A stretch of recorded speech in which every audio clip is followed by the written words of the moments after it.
ayun guys, biyaheng pa Cavite to Las Piñas guys. Baha dito sa may EPSA Bacau.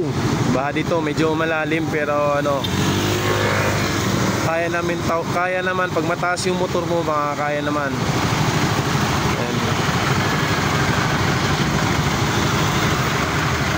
Sa may overpass mismo guys, sa EPSA yan, baha malalim.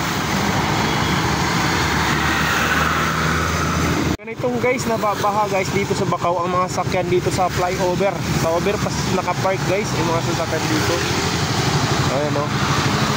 Para iwas lubog, baha iwan nila mga sakyan dun sa baba kasi nasa ilog sila gilid o. Sa may Bacau. Kaya dito sila sa may overpass nakapark.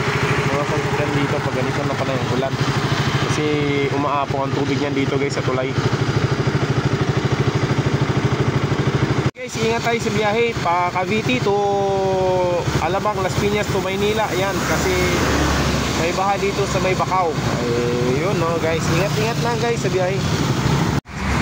Walang madaanan dito sa ano guys, sa may Dahak guys, Dahak. Baha sa may flyover sa Dahak. Malahita. Hita ang baha dito guys. So hindi kaya ng motor.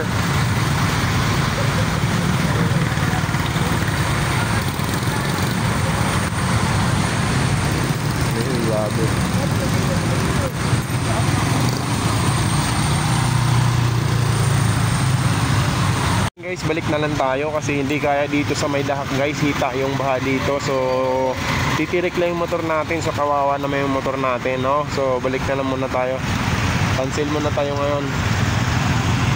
Balik tayo ng Cavite guys, habang mababa pa dun sa may Bacau. So yun guys, uwi na lang tayo guys, oh. Uwi na lang tayo sa Cavite habang dito sa may Bacau ay kaya pa naman tumawid. Kasi hindi natin kaya dito sa Noveleta guys, malalim dito sa Noveleta. Ay, ang dami ng sasakyan dito. Oh, mahaba na oh. Mahaba na.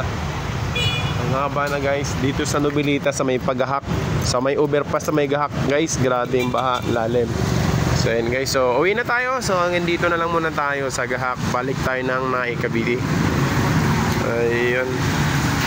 Ingat kayo lahat guys, ingat.